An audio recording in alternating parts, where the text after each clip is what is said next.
Christina from Redefine Creative, and I am back with a Wacky Wednesday process video for SpiegelMom Scraps.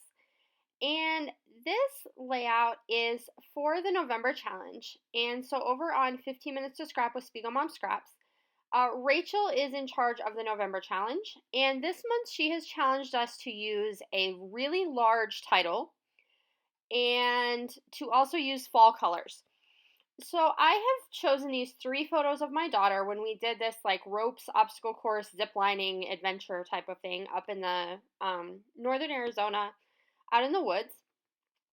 And you saw I used some craft colored really large letters, and those are from the Target dollar spot.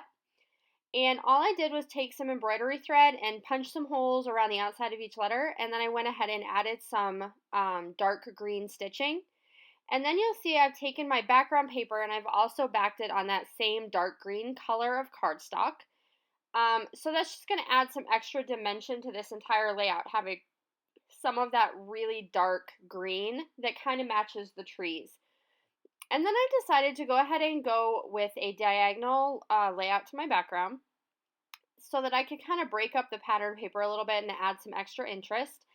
And then I took some of that cork tape that just has the scallops and I put that down through the middle of the layout.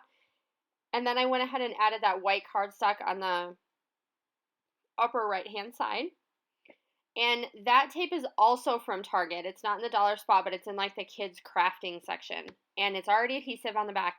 It's awesome. All right, so then I've taken my 3 photos and I've backed them on that really dark green paper because I do want them to stand out. The photos that I'm using today are really dark overall, so adding that white piece of cardstock and having a real light green, minty color background really allows those photos to pop up off the page, especially in person. So then I went ahead and grabbed some pattern papers from my 6x6 paper pad collection, and this is from We Are Memory Keepers, and the paper pad is called Storytime, and this is an older paper pad. It's something that I picked up at Tuesday morning, and I'm going to use a few of those different papers. So I added the plaid paper behind the top right-hand side of the photo cluster, and then I'm going to use this tan-colored text to create some tags. So I didn't have the exact color of tags that I wanted for myself, and so I am going to go ahead and create my own. And then I take my circle punch and punch out of this reddish color some little circles, and then I'm going to take just a regular hole punch and punch through the middle, and that's going to create the top of my tags. And so that's just going to be a way that I add some extra embellishment and dimension to this page. And it ends up looking really cute when I'm done. So I'm going to have 2 little embellishment clusters that happen around my photo. And one is going to be in that top left-hand area right up there. And then I'm also going to add a little tag that I found from one of the older crepe paper collections. And on top of it, I'm going to put a little chipboard phrase that says, "One happy day." And that also came from an older crepe paper collection. I believe it's from Crepe Paper Wonder. But it has that same minty green color, so I really liked having that on there. And then my second cluster of details is going to go over on that right-hand edge, and that's where my second tag instead of labels is going to go.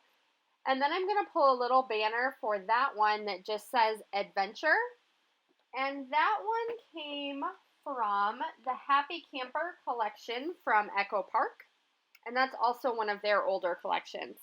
And it's just a little sticker that says Adventure, and then I backed it on some ivory cardstock. And then I am grabbing from the SpiegelMom Scrap Store in the cork confetti. They have these little chevrons, so I put 3 in each of those 2 different corners. And then I'm going to go ahead and I added the twine to my tags, and then I'm going to add a bunch of sequins. And the main sequins I wanted to use for the fall feel of this layout were Mocha Mint Dream, which is absolutely my favorite sequin mix. I have used it so many times on so many different types of layouts, and I love it. If you're only going to buy one, definitely look at that one because it's awesome. And then what I did was to bring in those little red details that I had added in my tags is I went and pulled out the new Christmas collection sequins mix called Holly Berries, and I pulled out just a few of the darker red sequins. And I'm going to add those to each one of my clusters. And that's going to do it for this layout. So I really hope you enjoyed my take on Rachel's challenge to use a really big title along with some fall colors.